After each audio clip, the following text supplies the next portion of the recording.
après l'indépendance de la République démocratique du Congo, pourquoi rien ne va? Pourquoi rien ne marche? Après que les Belges soient partis, on continue toujours à vivre le calvaire dans ce pays.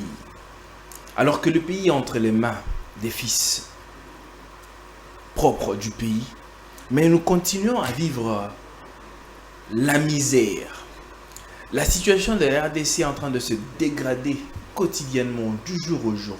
Pourquoi ça ne va pas? Pourquoi nous n'arrivons pas à influencer le monde? Pourquoi la RDC ne devient pas parmi les puissances ou bien les nations influentes dans le monde? Pourquoi toutes ces questions? La vie quotidienne des Congolais est en train de se dégrader du jour au jour. N'y a-t-il pas des personnes capables pour relever cette nation d'une certaine façon? On en parle aujourd'hui sur Repère, mesdames et messieurs.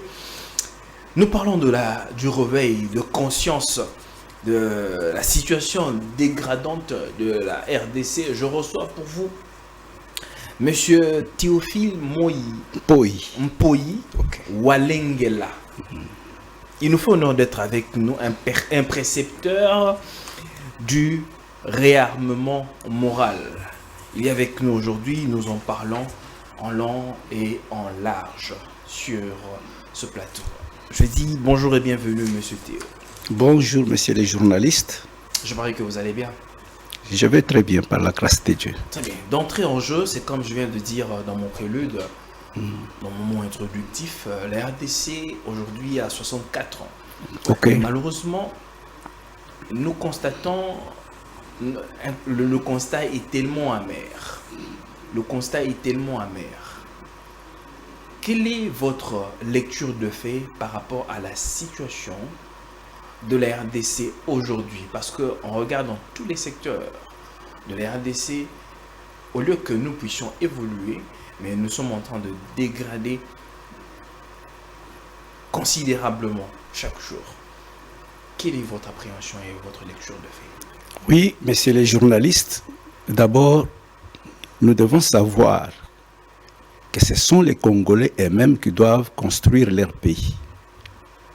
Les étrangers ne le feront pas à notre place. Mais nous avons négligé un aspect des choses. Les pays ne se construisent pas seulement avec l'argent, même pas seulement avec des prières, comme le pensent la plupart de nos compatriotes. Les pays se construisent avec des idées. Quand les pays ou les nations sont bloquées, il doit y avoir des gens qui conçoivent des idées. Et quand les nouvelles idées viennent, et qu'ils sont incarnés par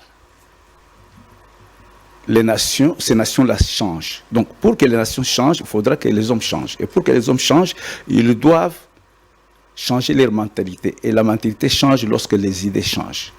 Je vais vous donner quelques cas dans le passé. Dans nos sociétés traditionnelles, on vendait les femmes. Mais à un certain moment, avec le christianisme et l'évolution aussi, on a commencé à croire que la femme, c'est une personne humaine comme l'homme, qu'elle a l'âme comme l'homme. Et à partir de ce moment, les choses ont changé. Mais chez nous ici, si vous remarquez, très peu de personnes s'occupent à concevoir de nouvelles idées. On peut voir même à l'étranger que la Révolution française, c'est quand la société était bloquée, il y a des gens qui se sont mis à côté pour concevoir de nouvelles idées. Quand ces nouvelles idées sont venues, ils ont été incarnés par le peuple de cette époque-là et les choses ont évolué. Chez nous, presque tout le monde, excusez-moi d'abord, presque tout le monde, professeurs, pasteurs, politiciens, ils s'occupent du commerce.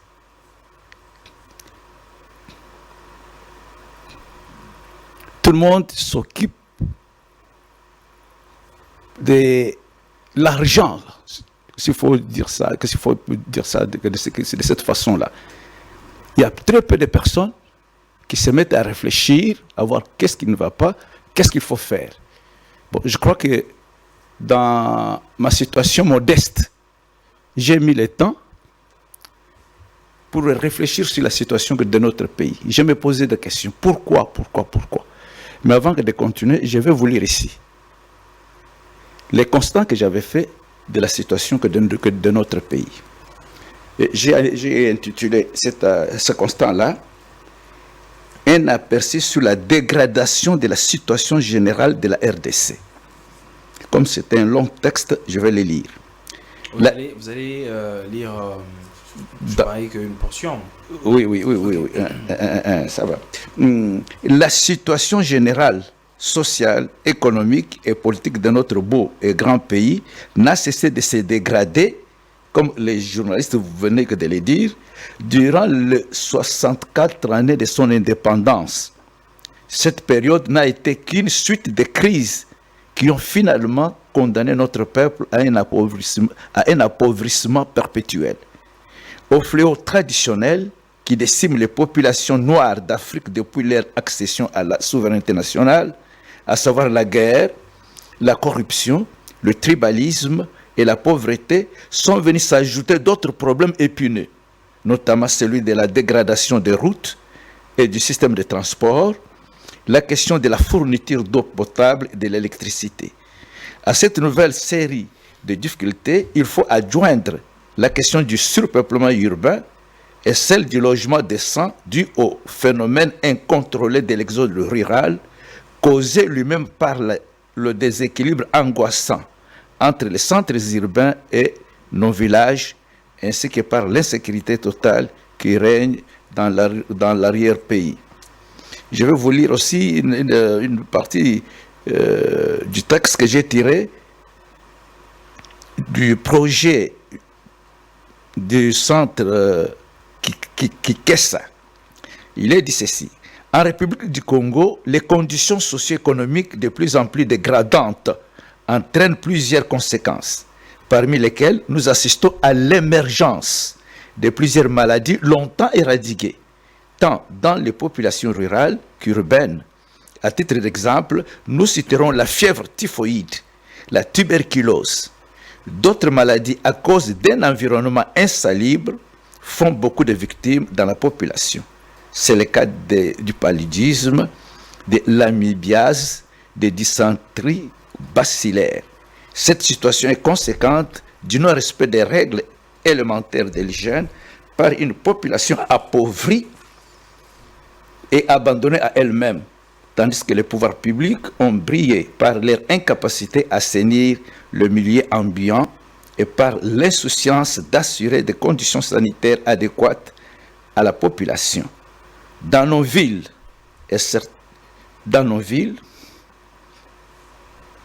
certaines avenues et places publiques sont transformées simplement en dépotoirs et en lieux d'aisance publique. Vous savez qu'à Kinshasa, il y a des écoles que l'on appelle Saint-Bissoumba. Quand les élèves quittent l'école, les gens du quartier viennent de là-bas, ils transforment ces écoles-là en lieux d'aisance publique. Les chefs de riz sont là, les chefs de quartier sont là, les bourgmestres sont toujours là.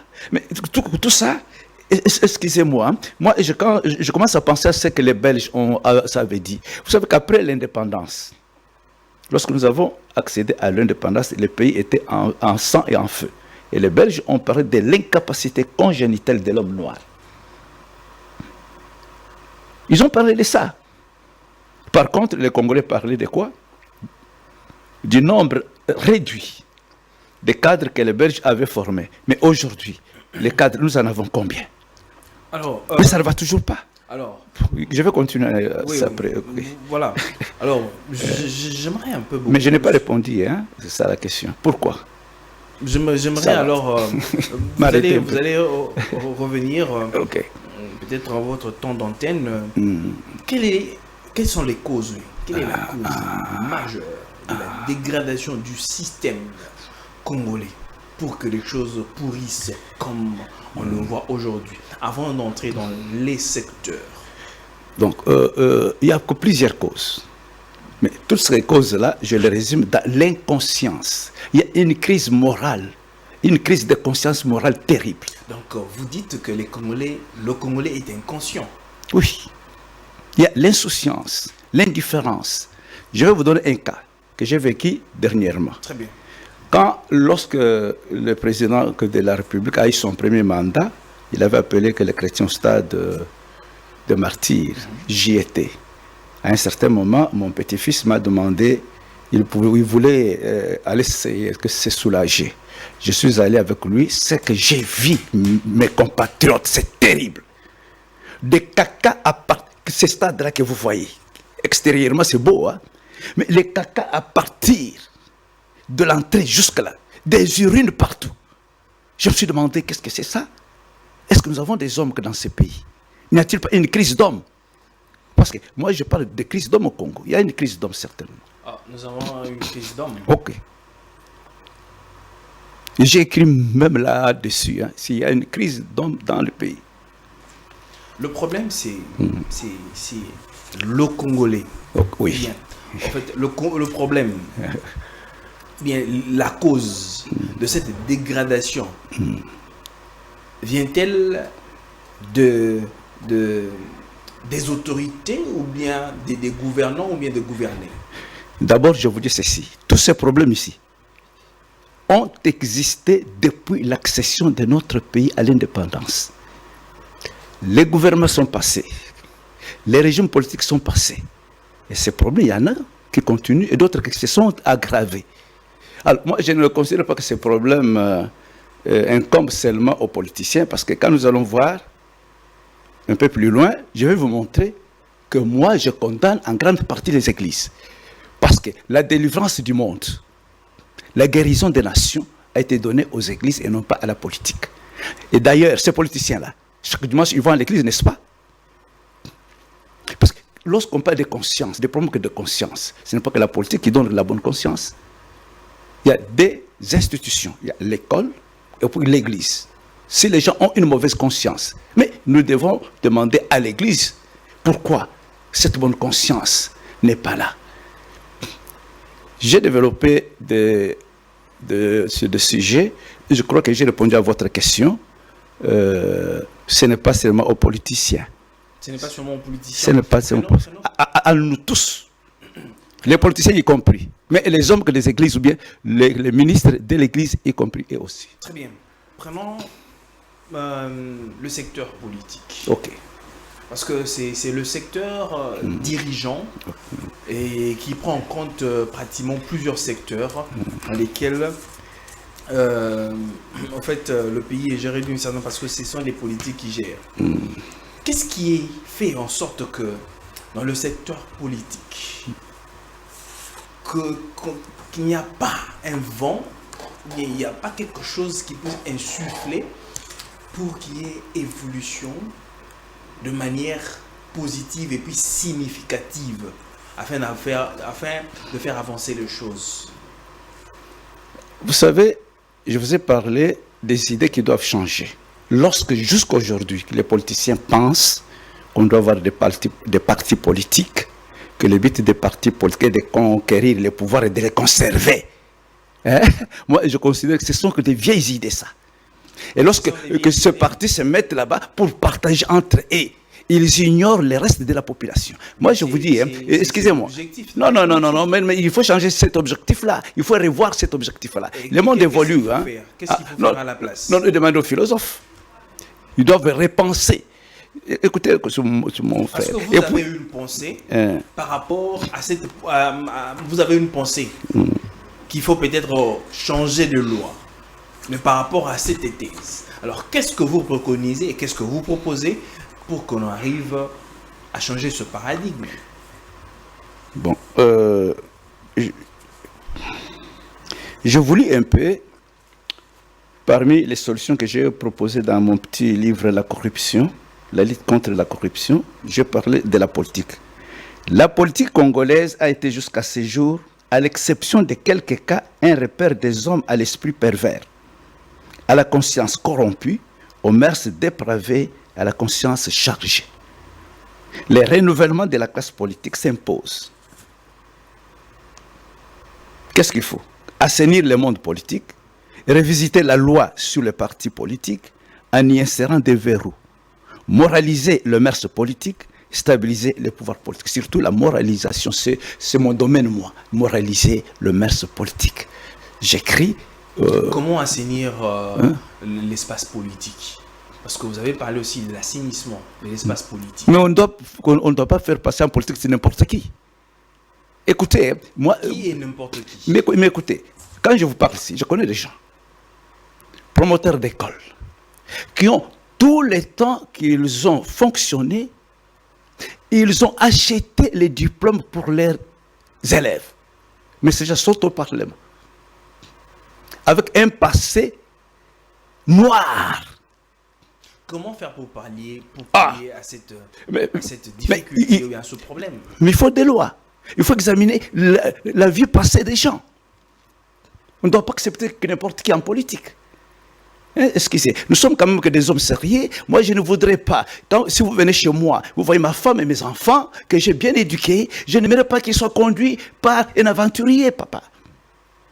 Donc, les dirigeants doivent être des hommes à la haute moralité, avec une haute moralité.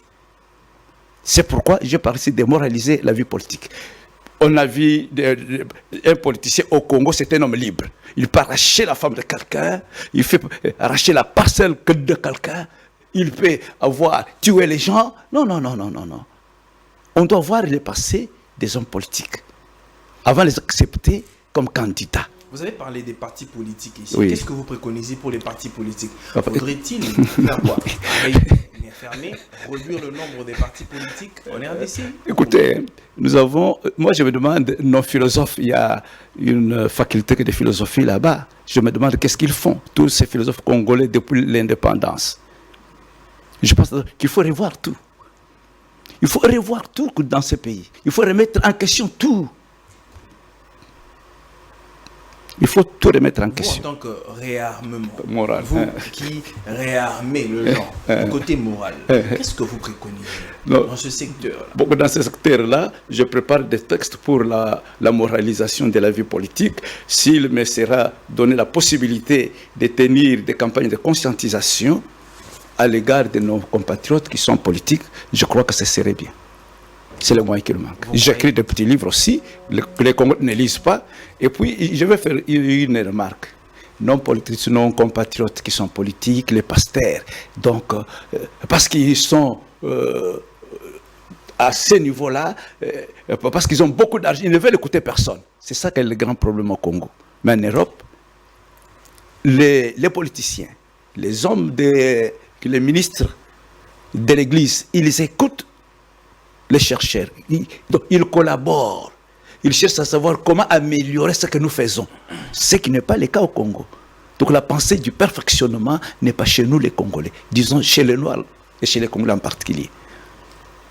Parce que quand les Belges, à l'époque où le Belge était encore ici, disons le Congo belge, il y avait un autre vent.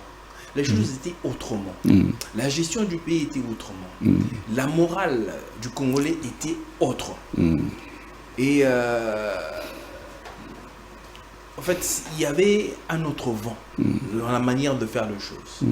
Quand le Belge est parti, à quelques années avec Mobutu, les choses étaient aussi d'une certaine façon. Mais les choses ont commencé à boiter. C'est dégradé. Où est-ce que le mal est entré?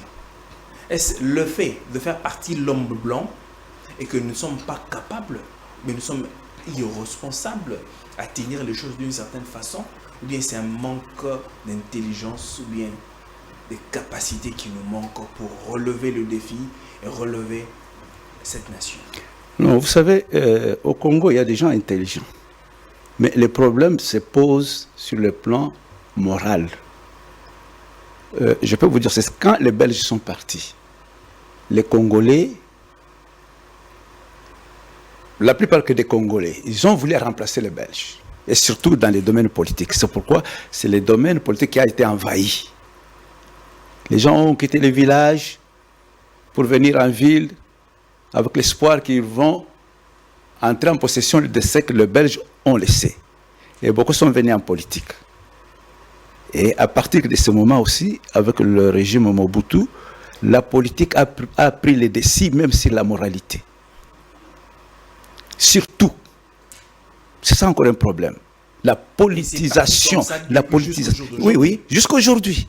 Donc ça veut dire que ceux qui viennent après ne font que relayer ce qui a été depuis. Vous savez, moi je pensais même que la première réforme qu'on pouvait opérer que dans ces pays, ça pouvait être une réforme de la politique salariale. Ça veut dire?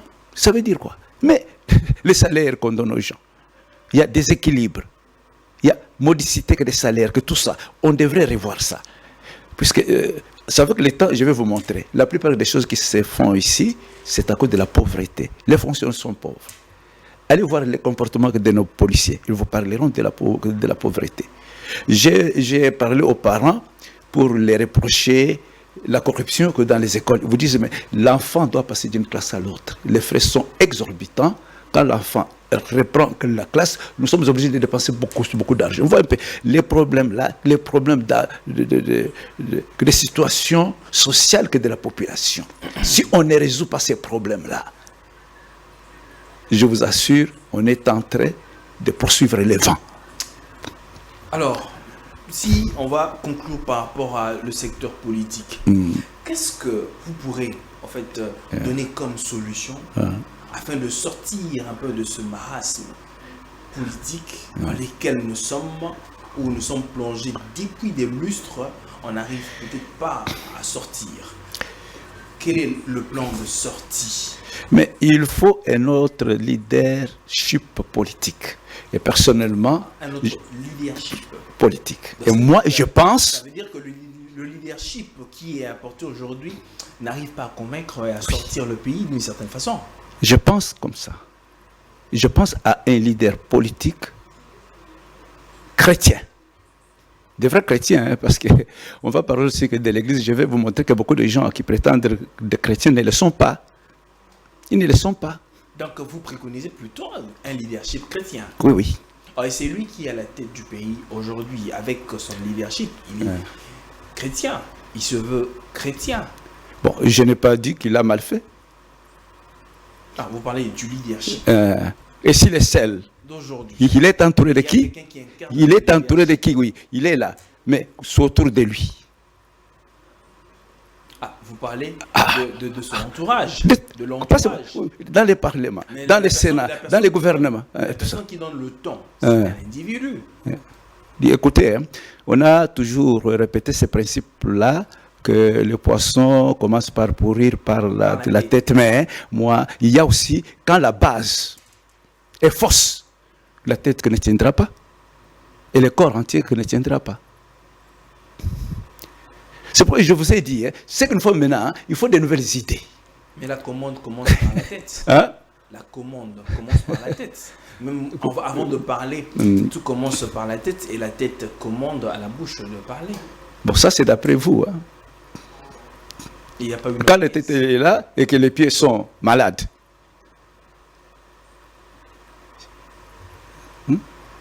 Quand la tête est en bonne santé et que les pieds sont malades, dites-moi un peu. Vous savez, j'attaque les gens. La population congolaise croit que la corruption est seulement politique. Je demande aux parents, parfois que je prêche sur des places publiques, je leur demande qu'est-ce qu'on entend par l'argent de suivi. Parce que c'est le politicien qui vous a dit d'aller donner que cet argent. Et ces inspecteurs qui vendent des diplômes. C'est la tête qui les a demandé à faire ça. C'est la tête qui leur a donné cet exemple. Qu'est-ce qu'on entend par les labos? Donc, les petits-enfants de l'école primaire, on leur apprend à tricher. Donc, il y a des inspecteurs qui viennent là-bas, qui se mettent là-bas, qui résolvent des problèmes, hein, et qui communiquent aux enfants. De l'école primaire, on apprend aux enfants à tricher depuis l'école primaire. Je ne crois pas que c'est la tête qui fait ça.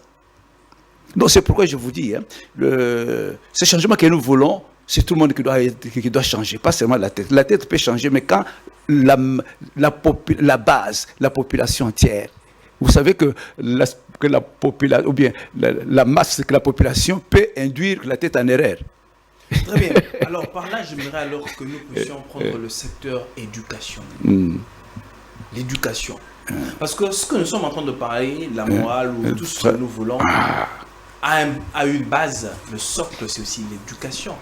Pourquoi une forte dégradation au niveau scolaire, au niveau de notre éducation? Aujourd'hui, les gens étudient, mais c'est comme si, voilà, les gens vont seulement pour amasser des diplômes dans les universités, dans les écoles, mais la base, il n'y a pas. Pourquoi on ne sent plus une éducation, des avancées significatives dans l'éducation de la RDC? Et l'éducation est en train d'être ternie du jour au jour. Qu'y a-t-il? Messieurs les journalistes, c'est une très bonne question. Je crois qu'on aura un chapitre sur l'enseignement, mais je vous dis que je regrette le comportement de tous les ministres qui sont passés à la tête de ces ministères. Le ministère de l'enseignement? Oui. Vous regrettez à quel niveau? Parce qu'ils ont trouvé des problèmes qu'ils n'ont pas résolus. Quels sont ces problèmes? Par exemple, la tricherie en milieu scolaire. La tricherie en milieu scolaire et la corruption. Comment? Mais il y a des... Moi, j'ai... La tricherie. Écoutez, comment parler? Bon, je vous dis que d'abord, hein, c'est regrettable que tous ces gens, tous ces compatriotes sont passés, il n'y a aucun changement. Les enseignants sont mal payés, la tricherie bat son plein, et surtout les écoles privées. Il y a des écoles privées où, à la fin de l'année, on termine l'année sans que le professeur ait donné même 2/3 du programme scolaire. Non, je suis de l'enseignement. Même pas 2/3. Même pas 2/3. Il y a des promoteurs qui viennent, qui disent aux enfants, ne vous en faites pas. Les diplômes sont sûrs. Alors, les enseignants sont maltraités. Et parfois, on fait avec les enseignants 2 mois, le reste que de l'année, les enfants viennent que se promener là-bas. Mais à la fin de l'année, ils ont leur diplôme. Parce que les promoteurs s'entendent avec les inspecteurs, ils achètent que des problèmes. Donc, les diplômes sortent comme ça. Et je vous dis que j'ai un centre d'apprentissage des langues. J'ai connu un étudiant de l'ISC qui ne connaissait pas, qui ne savait pas conjuguer le verbe avoir au temps imparfait. C'est grave, la situation est grave, c'est pourquoi vous me voyez, malgré ma condition modeste, je viens ici, ça fait très mal, très très mal. Le pays, écoutez, hein, quand le président est venu, il a dit que le pays est mort, on se moquait de lui. Vous savez que j'ai rencontré un monsieur là-bas, le président Mobimbazor, Kosaki. Moi j'ai dit, écoutez, hein, moi je suis un ancien. Quand j'ai terminé mes études à l'IPEN, on avait des bourses. Quand j'ai terminé, j'ai commencé à enseigner, on avait la carte d'ayant droit, les libres parcours. J'ai vécu à Ilebo, bateau, Ilebo, Kinshasa, 3 jours. Kinshasa, retour à Ilebo, 6 jours. Maintenant, on fait des mois. Hein? Donc, c'est pourquoi il faut réveiller la conscience. Vous savez, j'ai un projet que j'appelle la conscientisation. La conscientisation, c'est quoi? Faire prendre conscience aux gens de la réalité. Donc une conscience objective et critique de ce qu'ils sont en train de vivre, envie de la transformer. Si on ne fait pas ça, mais le pays est en train d'aller vers l'enfer. Bon, pour répondre à votre question, l'enseignement est complètement pourri. Les écoles privées, je reçois des élèves des écoles catholiques. Les catholiques font quand même dans ce domaine-là une œuvre constructive, donc une bonne œuvre.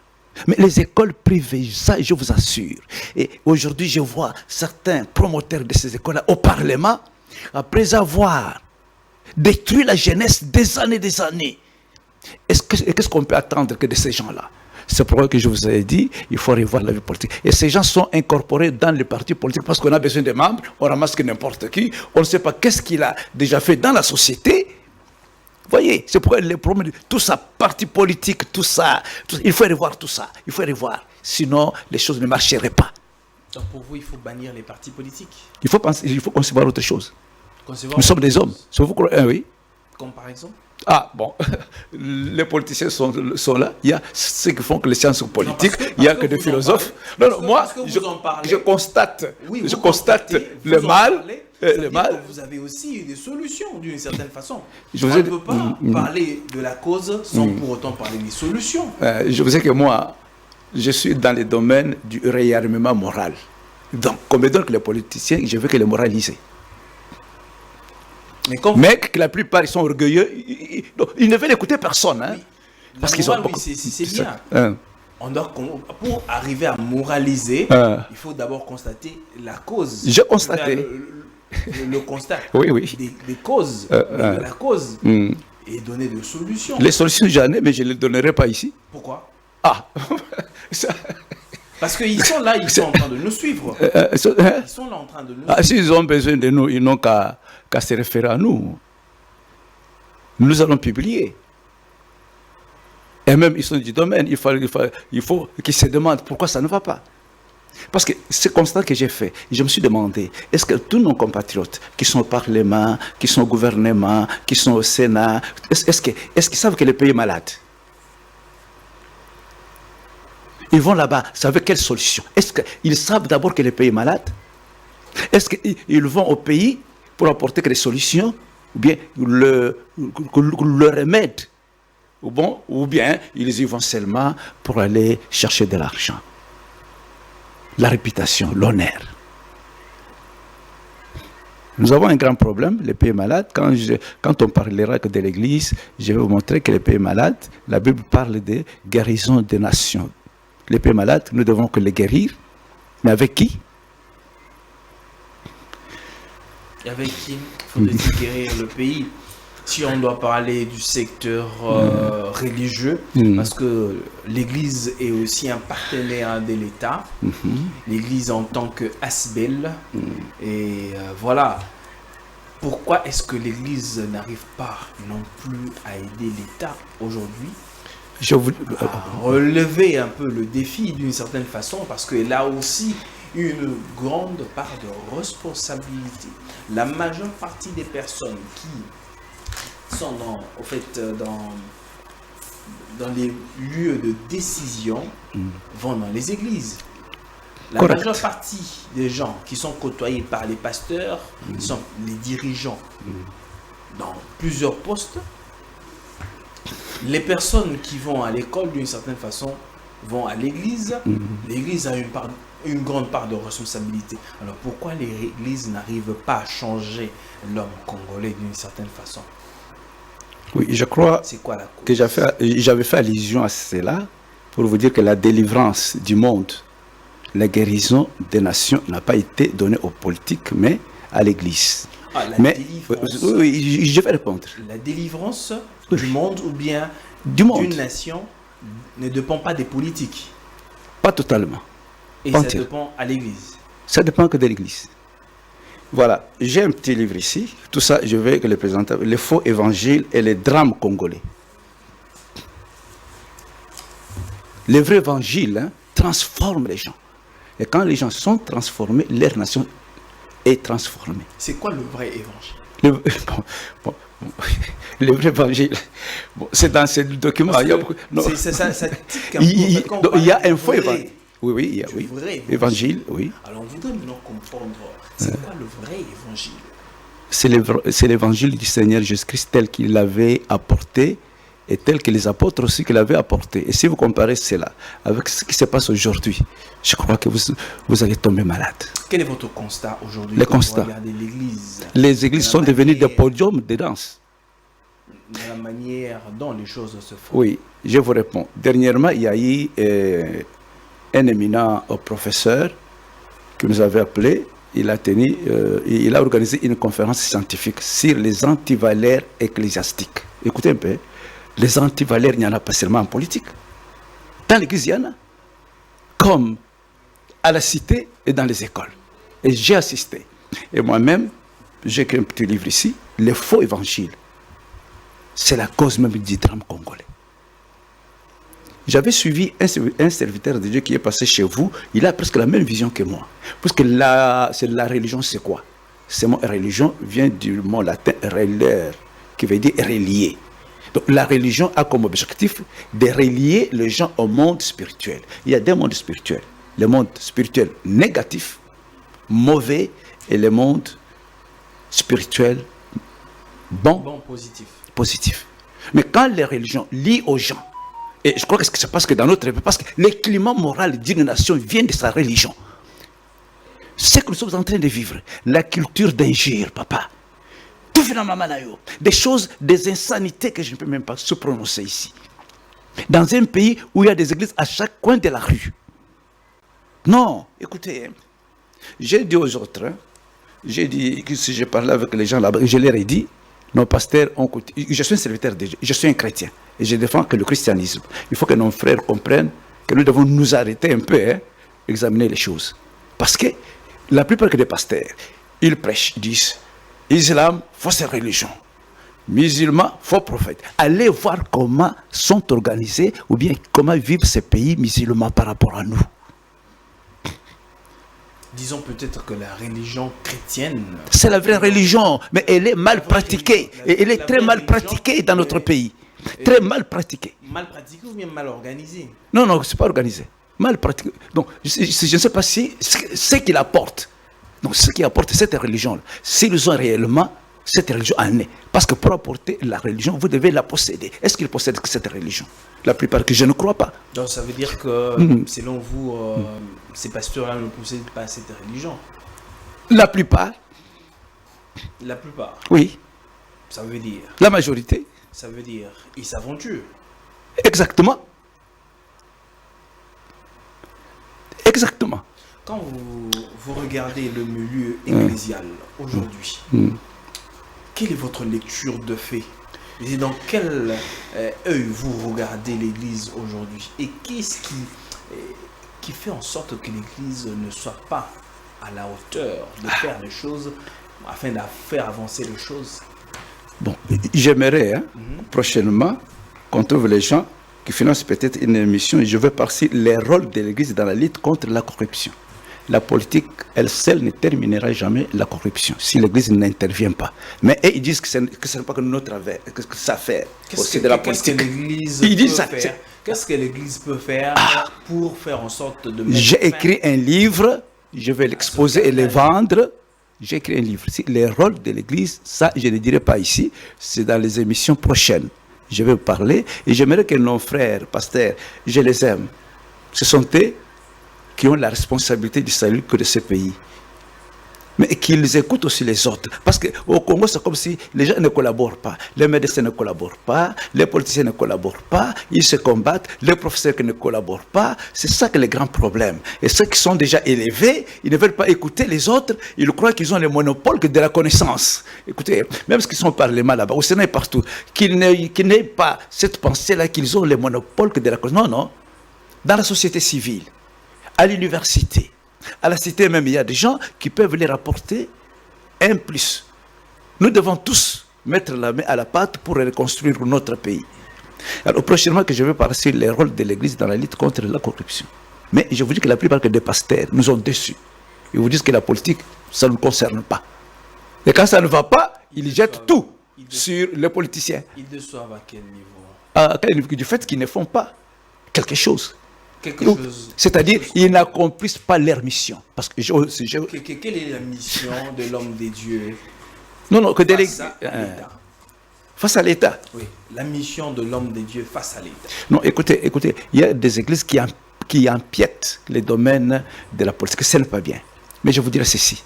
Si nous sommes dans cette situation, c'est parce que l'Église, au départ, a manqué de former des hommes politiques honnêtes, sérieux. Donc, comment une église, qui est une représentation divine, peut soutenir, par exemple, un voleur comme candidat président? Tout ça pourquoi? Parce qu'au départ, ils n'ont pas formé, parce que c'est l'église qui devrait produire des hommes honnêtes, des gestionnaires désintéressés, patriotes. Donc, nous souffrons parce que l'Église a manqué à sa responsabilité. Et là, je crois que personne ne me contredira. Si l'Église avait bien accompli sa mission, on n'aurait pas connu cette situation désastreuse que les pays connaissent. L'Église a manqué carrément le but. Il a manqué le but. Il est plus dans la quête de ses intérêts à elle seule. Et beaucoup d'autres choses aussi. Comme... Bon, il y a déviation, il y a déviation, il y a le matérialisme qui est entré, comme vous dites là, la recherche du matériel. Vous savez que aujourd'hui même que dans l'église, j'ai cité un problème là-bas, que le tribalisme. Mais il n'y a que l'église qui peut terminer ça. Mais il y a des églises où on prône des responsables même qui sont tribalistes. Ah, oui, vous savez, vous voyez ça. Donc, le problème est grand. Bon, comment pallier à ça? Parce que aussi déjà l'église, qui devrait être comme l'église au milieu du village. L'église elle-même, elle n'est pas déjà au milieu du village. Qu'est-ce que ça veut dire d'être au milieu du village? Toutes ces expressions-là, il faut les revoir. Ah, il faut les revoir. Oui. Je donne un exemple. Je suis serviteur de Dieu. Deux personnes se présentent devant moi. Un qui s'est plaint parce que l'autre a volé son argent. Être au milieu du village, c'est-à-dire quoi? Devant ces deux personnes-là. Je ne comprends pas. Qu'est-ce qu'on entend par être au milieu du village? C'est-à-dire encourager ou bien accepter, supporter que les deux personnes. Quoi. Je crois qu'un vrai serviteur de Dieu doit demander à celui qui a mal fait de se repentir et de remettre l'argent d'autrui, et à l'autre de ne pas se venger. Aujourd'hui, il y a peu de serviteurs qui le font. Hein? Aujourd'hui, il y a peu de serviteurs qui le font. Il y en a qui le font, mais beaucoup qui ne le font pas. Hein? Pour des raisons inavouées. Alors, ils soutiennent même l'insoutenable. Alors, pour chuter par là, en fait, quel est le remède qu'il faut appliquer et donner pour stopper cette hémorragie qui est en train de tuer carrément la RDC? Bon, il y a plusieurs remèdes qu'il faut prescrire. Mais l'un des remèdes, c'est ce que je propose à la nation, à mon peuple. C'est le réarmement moral. Parce que dans tout cela, moi je crois que la racine même de tous ces problèmes, c'est la crise de conscience. Le Congo a perdu la bonne conscience. Vous savez, ce qui fait que la différence entre l'homme et les animaux, c'est la conscience, cette voix intérieure qui nous dit que ça, ceci est bon, ceci est mauvais, et qui nous dicte avant l'acte et nous juge après. Les Congolais en ont perdu. Il faut travailler sur la conscience des Congolais. Comment faire en sorte pour travailler sur la conscience des Congolais? On doit commencer à sensibiliser que les familles. Vous savez, Papa Nangaï, je ne sais même pas. Je ne sais pas où est-ce que le gouvernement va commencer. Quand je suis arrivé à Kinshasa, moi je suis un Kinois. J'ai eu comme diplôme à l'école normale officielle d'Ngiringiri. Et puis que le certificat à l'IPN, je suis gradué. Quand je suis venu, il y avait Kingabwa. Donc, 18 heures, pas d'enfants sur la rue. Et cette histoire est déjà partie. Hein. Ça n'existe pas. Vous trouvez les enfants de moins de 10 ans sur la rue jusqu'à minuit. Que font les parents? Mais moi je crois, écoutez, mais à tout le monde, c'est à tout le monde, aux parents, à l'église, à l'État. Écoutez, c'est une autre chose. Quand Mobutu, à l'époque de Mobutu, on avait mis les écrans de télévision, ça la commune, hein, certainement les émissions, je ne sais pas. Mais ces enfants-là, on doit dans chacune de vos chaînes de télévision et de radio.